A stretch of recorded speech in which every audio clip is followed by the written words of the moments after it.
There's only one bottom line on Wall Street, and that bottom line is how much money you'll make. Whatever your background was, it's can you make money? Can you contribute to profitable ideas? It's like being in a foxhole all day long with your enemies. I've seen many people come close to blows over a transaction.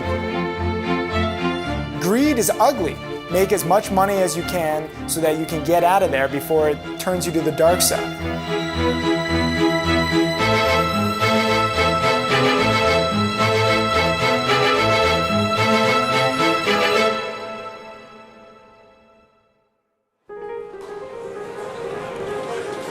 You want me to buy it on a straight plus stick or a zero plus stick?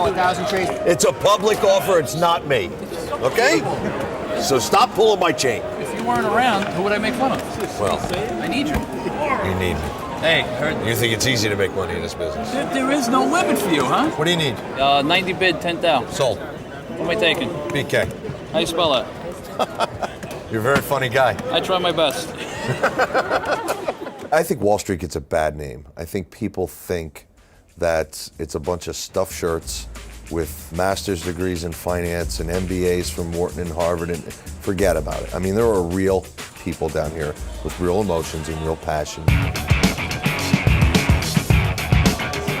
Floor traders, basically, they usually have some kind of headpiece on, like I do. So the earpiece is just to communicate with my booth to let them know what I'm doing or what I should be doing. That's the mind behind the puppet. That's the one that's pulling my strings, basically. Those are mostly option booths right there. All the way at the top in the middle, that's an equity firm. And then South Balcony, that one is an equity and option firm. It does both. When they call me with my orders, they tell me what I'm getting, comes through my handheld, electronic device that I have, and I run around executing orders. Sometimes I have to leave them with the specialists who watch it for me because I have so many that I have to do.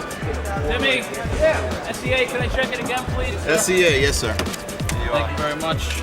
Got 2,000 buy. I got another 2,000 buy here, and sell 1,561 Apex. Thank you, sir. You're welcome. Party on.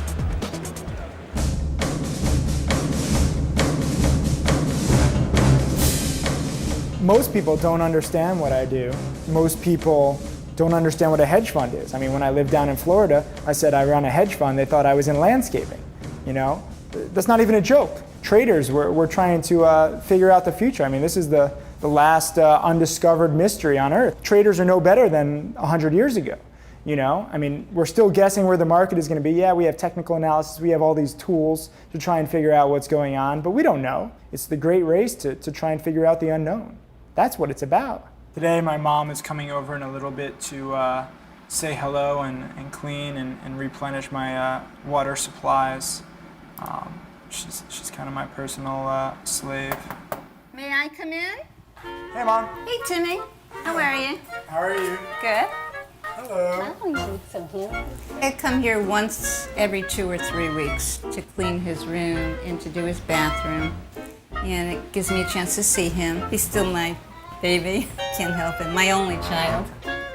There you go. So I just come in. I just feel needed. I do my mommy thing. See, I make Timmy's bed, and at home, my husband makes our bed. And I have my own cleaning lady, but somehow or another, I became Timmy's cleaning lady.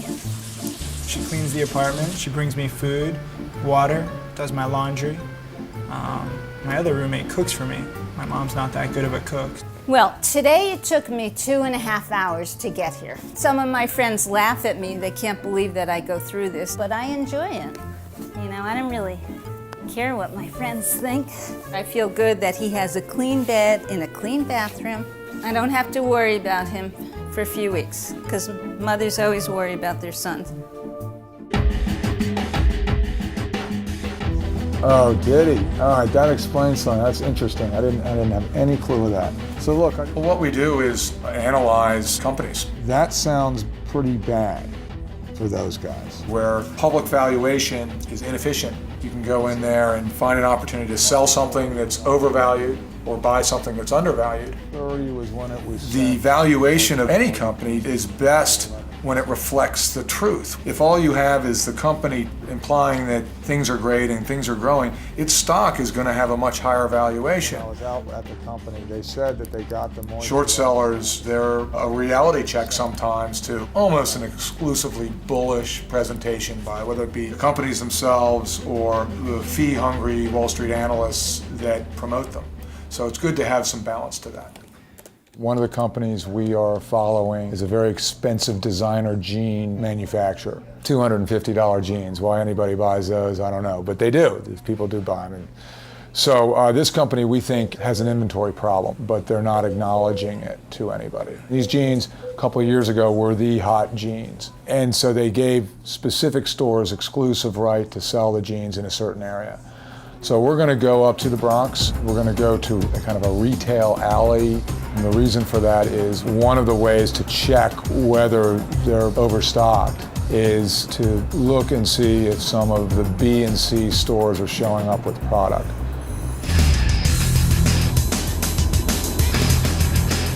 You're the person that we want out there. You know the difference between a good product and a bad product, and you're going to bring them in and get them right where you want them to be. That's your strength. And some of the guys that you've shown in so far have incredible potential. We want a guy that's young, aggressive, hungry, smart, and that hasn't lived through some of the market cycles that people over 30 have lived through. Why do you think that's important? Because they don't have any prejudices. We'd like to talk to anybody that feels they have a distinct edge in any kind of a market, whatever they base it on. Whether they base it on migratory routes of elephants that a legendary trader who's attracted legendary investors developed a program on. Say that again, what did he do? He developed a trading program based on migratory routes of elephants in Africa. What does that have to do with anything? Believe it or not, there's a pattern behind how they do what they do and where they go. And he found stocks that tend to follow that pattern. And if he decides if the elephant goes too far to the right and it needs to come back to the left, he'll buy or sell a stock based on those patterns. Absolutely. It's true, it's incredible. I thought you were kidding. What it is markets trend. If you could identify that trend and stay with that trend until that trend changes, you could make an awful lot of money. I need a drink.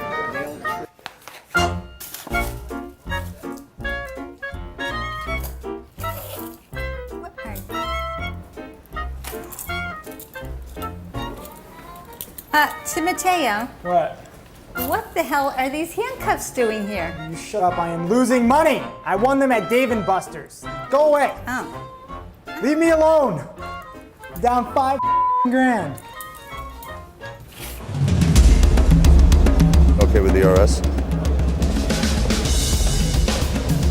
Hey, Artie. You on top of that ERS of the Midwest? There's a whole different language that's spoken on a trading floor. And everyone knows the language. Okay. Homie, what's here? Don't lie to me. Small at 91. What do you need to do? 2,500 shares. I'm a buyer, 90 top, 10 grand. I own it there. 90 It's a minus tick, offered at 1. There are correct ways to bid for a stock. There's correct ways to offer or sell a stock. And if you don't do it the right way, the person's not going to know what you're talking about. Can't sell it at 90 here. All right, I'll buy the stock away at 90. All right. And then I'll pay 91 for 7,000. Sold. What do I take? 3,090 is ATS. Yeah. 91 stocks BK. How you spell that? No. It was old the 30th time you said it, okay? It's still funny. Yeah, you can drop it. Thank you. You're welcome. I love it. The Gecko. It's a blue shirt with a white collar, as popularized by Michael Douglas's character Gordon Gekko in the movie Wall Street. They go in and out of style, but everybody's got one in the back of their closet. As in, hey man, you gonna wear your gecko? We want you to be out there, get in sync with the investment community, and you are.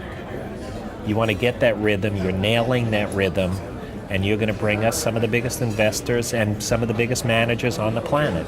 Because they're attracted to you naturally, and after the initial attraction, you have the follow-through, so it just gets done. Everybody's going to listen to you, so it's your platform, and you can do anything that you want to do. And the good thing about you is you don't take advantage of it. You don't know it is the good thing. No, I don't. So, I mean, that's a great thing. That's a gift. Forgetting about business, your biggest challenge is going to be to fend off the wedding proposals.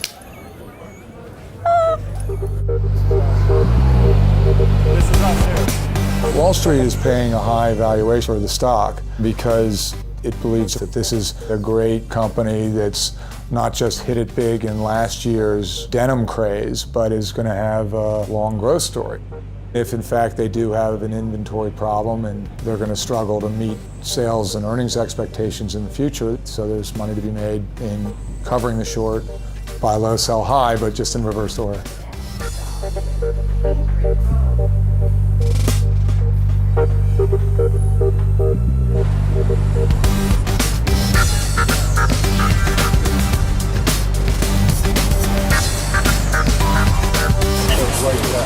They are right there, right in the window.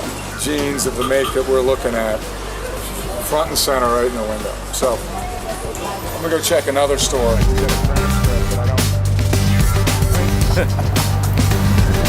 Yeah, they got them. These guys are moving product through channels that they initially didn't intend to. The only conclusion I can come up with is because they have excess product and they're trying to get it out the door so they can book it as revenues and earnings.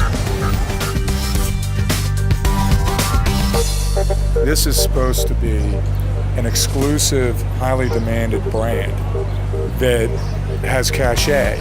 They must have had several hundred jeans in there.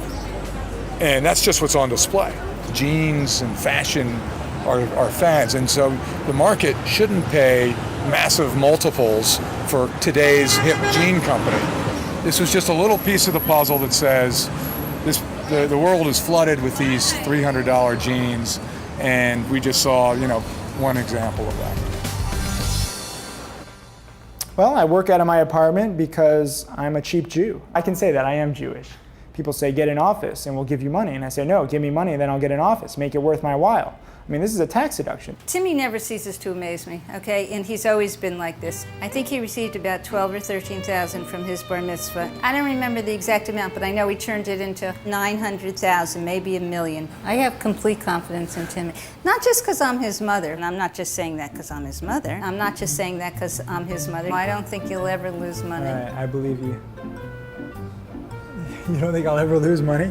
Well, you're going to lose money, but you're also, I mean, everyone loses money at some point in their life, but you're never going... But you're not saying this just because you're my mother.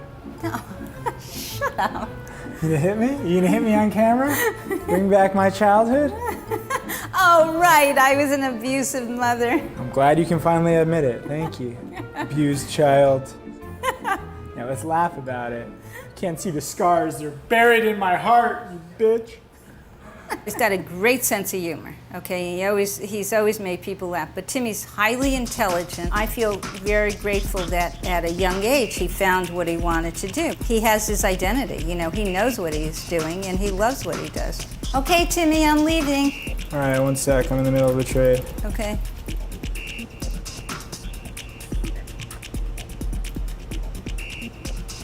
Okay, bye. Bye, sweetheart. Love you. Yeah, love you too. Bye. Bye. Today I'm going to meet with a hedge fund manager who was recommended to me by a friend. His name is Kevin Casey, and he runs a hedge fund that focuses primarily on value investments. He has had a great track record, but is still relatively small, and he would like to grow. Thank you. Can you tell me a little bit more about your background?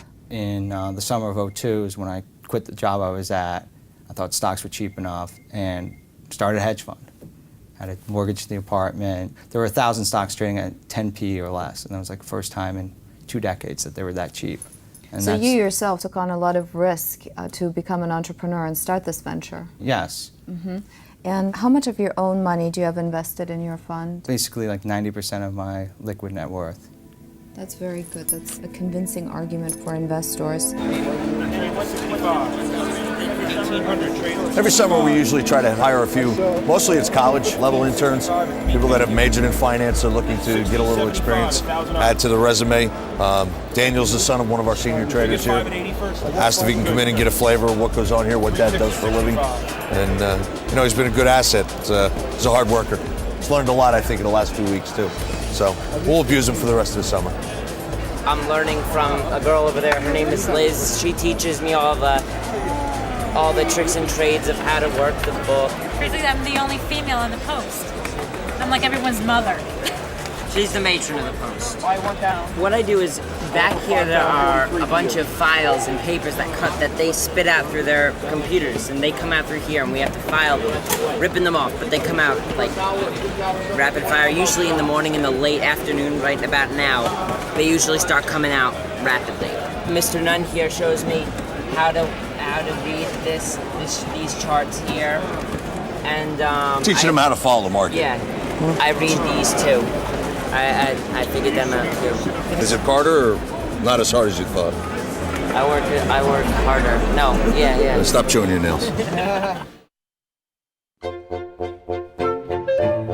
I mean, if there's gold rush, and there's not really a lot of gold, you can still make a lot of money selling shovels. Tonight we're going to the Bull and the Bear at the Waldorf Astoria. And we're gonna meet up with some of my Wall Street friends, and we're gonna talk trading and talk Wall Street and talk finance and have a good time. Most of my friends my age, they're not in an independent situation like me. One trades options, another one assists in trading currency, another one works for a real estate hedge fund. It's just all sorts of Wall Street type people. At 24 years old. They hire young kids because we're cheap and we work harder than everybody else. Exactly, we have to. I don't have a wife and kids to go home to at 6 o'clock at night. I can stay in the office and work if I have to. One of the few jobs where you have to stay up to date on things, otherwise you're out of the game. And it's also competitive. That's another thing. That's what I like about it the best.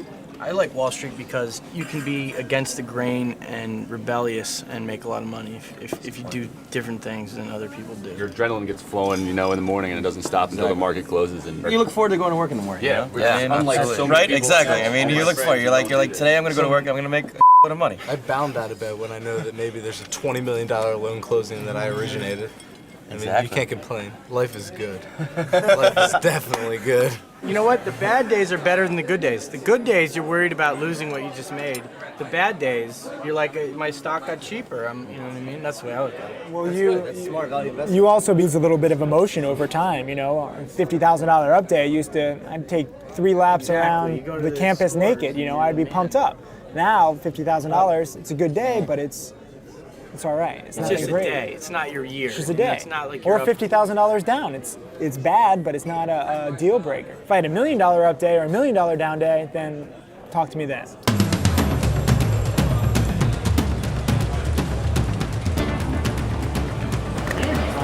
Some of these stocks that may have some momentum, make a judgment call on where they seem to be going towards the end of the day.